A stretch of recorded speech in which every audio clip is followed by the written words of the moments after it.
Mencuat informasi penghapusan gaji ke-13 dan 14 bagi ASN yang beredar di media sosial pada Rabu, 5 Februari 2025. Informasi heboh itu menyebutkan bahwa gaji tersebut akan ditiadakan pada tahun 2025.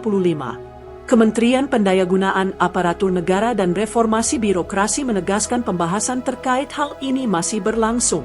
Menurut Kepala Biro Data Kemenpan RB, Muhammad Afarouche, menyatakan keputusan mengenai gaji ke-13 dan 14 akan dibuat secara kolektif bersama kementerian terkait.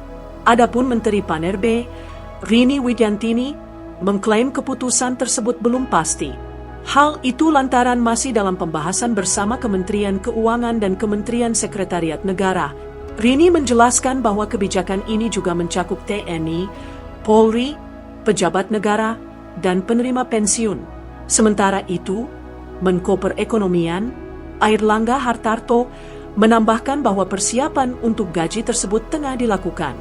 Di sisi lain, Kepala Biro Komunikasi dan Layanan Informasi Kementerian Keuangan, Denny Surjantoro, menyatakan belum ada informasi terkait kebijakan ini.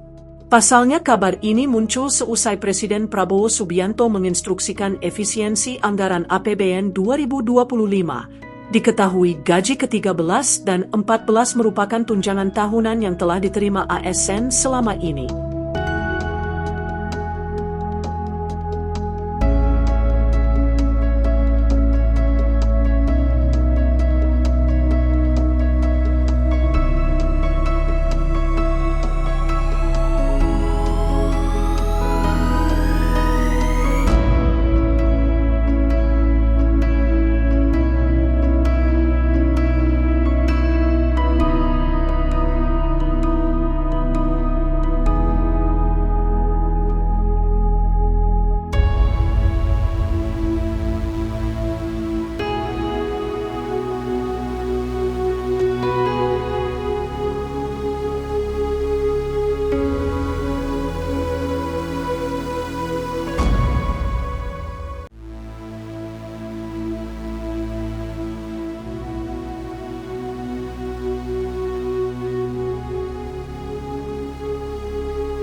Download Tribun X sekarang, menghadirkan lokal menjadi Indonesia.